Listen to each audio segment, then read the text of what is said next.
जैसे कलाकार सीखते।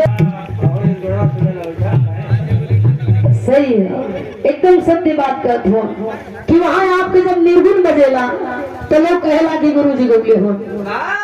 तो यही सब एक छोट से वंदना माता रानी के 2 मिनट के आग लगन के ध्यान लेकर के माता रानी के दरबार में चली। जो ना माई के कृपा हो जाला, लोग बतावन की नैया मैं धार से पार हो जाला। चाहे जन्म देने वाली माई होखे, चाहे वो धर्म के माई होखे, माई के ममता बड़ी अनमोल बतावल गई। कैसे master?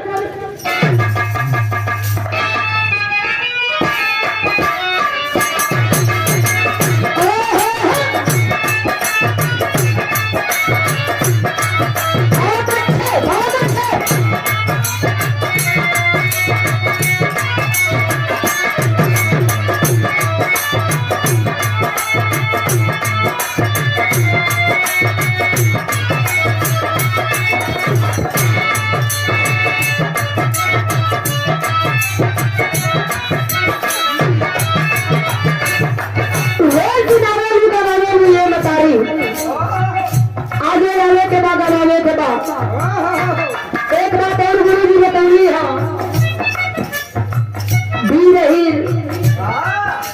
Radio sound service Sultanpur जो हमारा गांव के बताई सर्विस के चर्चा बा। इस सत्य बात बा, आपसे हम मानी हमसे आप मानी। बतौली की यहाँ जे बात सब एक दूसरे का पूरक बा। ओहो घरी बिरहा होखे, आज गावत बानी जाए आप ये बिरहा के पैदा कैले वाली। ओहो घरी बिरहा होखे, करेजा से मनई गावो और मन से सुनवैया सुनो। बिरहा आजे होता, हम इनकर प्रचार करत ही कि हमार प्रचार करत हो।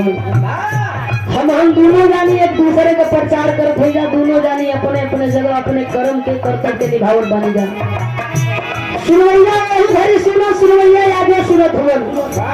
सोशल मीडिया के जमाना हो गई, जैसे हमारे भैया लोग दूर दूर से आई हो।